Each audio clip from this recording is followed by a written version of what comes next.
玩哥你好，你好你好，哦，身體健康今季。多謝多謝。聽講你上季即係好似季體違和喎，係咪有啲咩問題咧？係人都知㗎啦，喺醫院咧。就啱嗰次即係嗰啲感冒，就啱同我個神經線嗰啲細胞一模一樣。呢個機會係好少嘅，即係100萬分之一機會。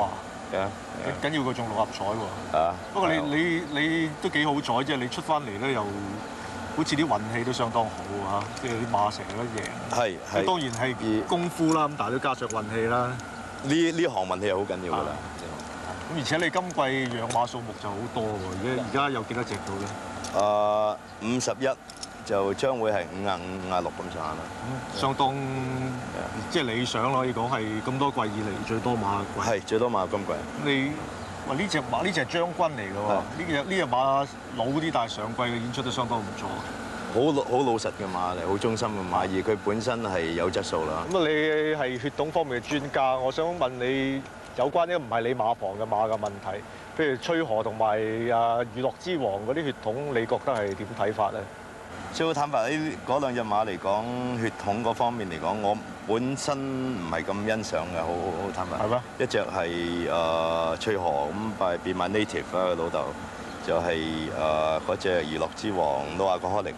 呢兩隻馬就血統方面，我好坦白唔係咁欣賞，但係馬本身係好馬。Be My Native 都贏過一級賽喎，贏嗰個 Coronation Cup。係，但係佢可能因為佢個馬種嘅問題啦，佢馬種問題，因為佢爸爸係呢個 Be My Native嘅爸爸係美國馬，佢媽媽本身係澳洲嗰邊嘅。咁變咗喺歐洲嚟講咧，好多嗰邊嗰啲人就唔係咁中意呢個咁嘅 combination 啦嚇。咁嘅配合嚟講就所以通常啲馬乸去都唔係咁好馬啦，係冇馬，所以變咗佢嗰個機會微咗啦，機會細咗。咁而舊年成季聽講翠河嗰種喺英國嗰邊都冇一場馬贏過。咁我知道今年咧，確利咧有隻同母嘅馬嚟，係咪運嚟香港咧？咁我知道即係近幾年咧啲馬女嘅表現就麻麻地，而好似翠河咧都會有一隻係同父母嘅馬女咧運嚟香港嘅。我想睇下你對於馬女喺香港嘅即係前途啊，你覺得會點睇法咧？會唔會係蝕底啲咧？就我有啲咁多唔同意你嘅講法啦，就係因為你話馬女成績唔係咁好啦，即係冚唪唥都係馬仔贏多啦。即係我意思係香港有幾多隻馬女？得2隻馬女咁上一季。如果咁啱嗰兩隻馬女又唔係咁好馬啦，咁可能變咗你如果純粹睇兩隻馬女去比較其他幾百隻馬仔嚟講，就似乎唔係好公道咯。咁係。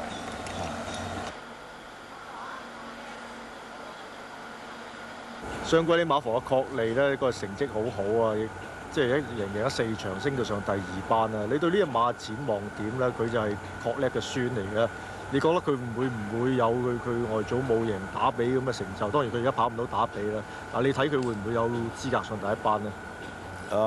我始終認為呢隻馬都係第2班頂嘅馬啫，我唔係睇到佢第1班，好坦白。我希望佢第1班，但係我認為佢質素係第2班頂。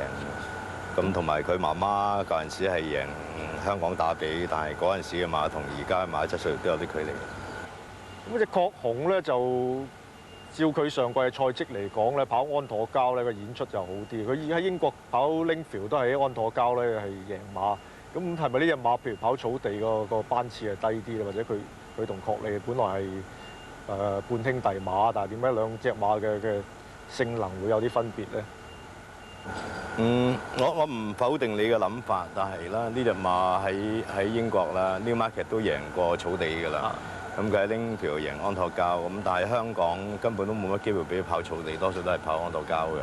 咁我嘅做法就係，既然間佢安妥交係跑得好啦，咁佢係喺安妥交變相係，因為佢對安妥交好咧，變咗有啲着數啦喺安妥交，咁所以我都係枕住安妥交度跑啦。我唔希望即係俾佢太亂啦，一次跑草地，一次跑安妥交咧，對呢隻馬通常都唔係咁好嘅。如果可以避免嘅話，咁係。咁聽講嘅大眾王子咧，就係你幫馬主 Daniel Segal 咧揀翻嚟嘅。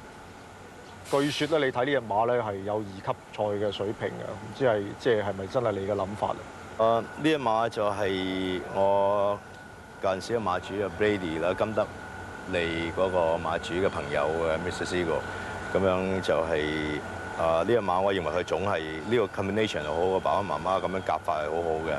咁呢隻馬我亦都睇得佢好高嘅，我睇得好高咁樣。當然亦都係黃登平亦都做得好好啦，呢隻馬。咁好似佢哋有意思，即係揾隻馬跑邀請賽，即係或者係試圖 qualify 佢啊。咁你覺得佢機會點咧？你比較熟悉呢隻馬。我認為呢隻馬前景係好高嘅，呢隻馬前景係好好。咁如果講熟悉嚟講，就我都係對佢總熟，同埋我係喺英國嗰陣時見過佢啊。咁樣就如果講熟呢隻馬嚟講，當然而家係冇人能夠熟得過黃登平㗎啦。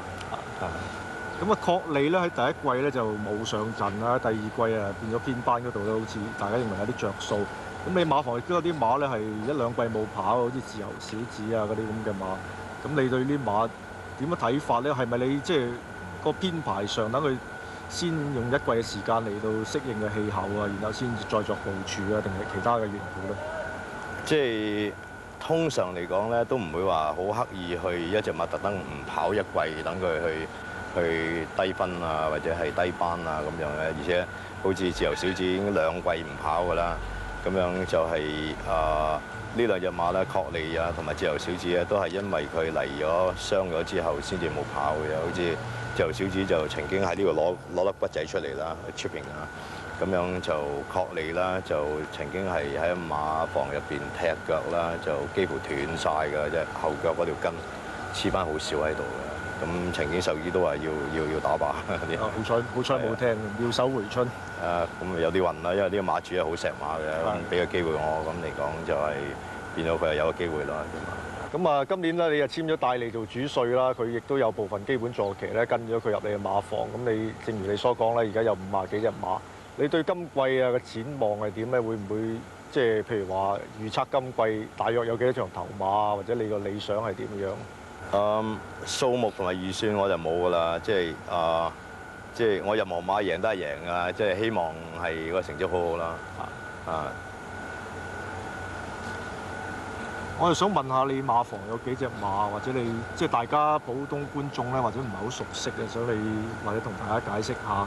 譬如好似旺財百樂啊、上水區啊，或者好似曾經幾度成為熱門嘅九龍之寶啊，咁你對呢啲馬嘅睇法係點咧？上水區係舊年嘅新馬啦，咁樣就佢呢隻馬舊年就比較單薄少少，呢隻馬今年成熟啲會好啲，但係我都唔能夠睇得佢太高啲馬都係，但係會好過舊年少少。就係旺財百樂咧，就舊年嚟到就即係唔係咁適應香港，就今季亦都會好啲。我認為一隻會喺呢個班數會幾好嘅14馬嚟。就至於九龍之寶咧，呢隻係我承認我係跌眼鏡嘅馬。呢隻馬係有一段速度，但係唔係咁高嘅。咁如果即係請你比較下娛樂之王同及時而出兩隻馬跑短途嘅實力啊，以你專業嘅意見，你又會點睇咧？你意思話兩隻馬一齊跑短途？譬如話跑主席獎咁計啊。係，如果娛樂之王同埋邊隻？翠河。同埋呢個及時而出。及時而出，即係要咁講，及時而出係一隻已經係證實咗一隻好好嘅馬。我認為佢係1400喺香港冇乜馬能夠贏到佢㗎啦。真正講，就娛樂之王咧係一隻新馬，係 Griffin 配售馬，即係佢係自購周歲馬嚟嘅，所以。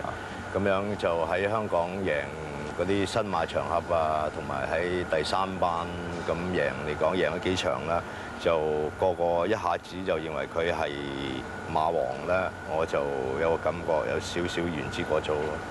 如果兩隻馬要我選擇一隻係1400贏嘅，我當然係選及時出。係啦，我又想問下你暑假今年去過邊度咧？會唔會有周圍去買下馬咁樣？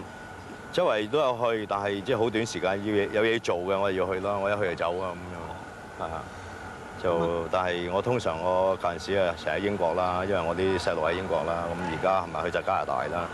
咁我同加拿大嗰啲馬各方面嚟講又冇乜聯繫嘅，因為我認為加拿大嗰邊嗰啲種比較弱少少，咁樣就變咗我冇過去嗰邊啦。咁啊有啲馬房咧，粗馬咧就係比較可以話急進啲啦，即係嗰個跳出嚟嘅時間會快啲，有啲跳到1分12秒幾跳3段啊，或者甚至4、5匹馬一齊去拍跳啊咁樣。但係你嘅馬房咧，向俾人嘅印象咧就係啲馬，譬如個操練咧係較為緩進啲，或者係即係唔會話操得太過快嘅時間啊。係咪你個人一向嘅作風，或者你即係喜歡咁樣嘅手法咧？即係呢樣嘢練馬呢樣嘢就各施各法啦。好坦白，就係我就始終認為啲馬咧，等佢好自然啲去到個頂點就比較話好硬性去琢磨佢啦。表面上琢磨一隻馬係好同埋快係好，但係咧你好容易傷到一隻馬咧。咁嚟講馬就唔可以話邊度換咗佢，邊度唔妥換咗佢。咁樣就係比較自然啲，唔好傷到佢。呢個係基本嘅原則咯。呢一隻馬點好都好，如果傷咗佢，根本就冇作用噶啦。即係我都好心急㗎。